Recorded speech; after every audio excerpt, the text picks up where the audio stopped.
nagbabalik na naman po ang paboritong show ng bayan, The Jungle Junction Show. At may isa pa tayong guest ngayong araw. Palakpakan po natin si Nelson Buigason Pescadero. Magandang araw sa iyo, Buigason. Umaga, Jonathan.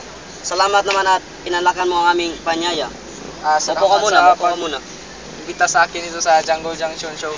Parang ang saya na dito Oo naman. Kumusta naman ang iyong career? Ang career ko yun ay maganda naman. Bukod sa marami akong mga album na naibibenta at maraming nasasayahan sa aking mga kanta. Yun, maganda ang career ko. Mabuti. Ano naman ang iyong ibang kinahihiligan bukod sa pagrarap? Bukod sa pagrarap, nagba-basketball po rin ako, nagba-volleyball. Pero kakaunti lang yun eh. May nabago ba sa iyong buhay simula nung pumasok ka sa pagrarap?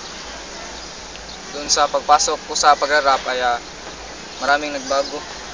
Bukod sa sarili ko, marami din akong mga nababagong mga gusto ko. Ano nga ba yung mga nagawa mong kanta? Bukod sa rap, meron din akong acoustic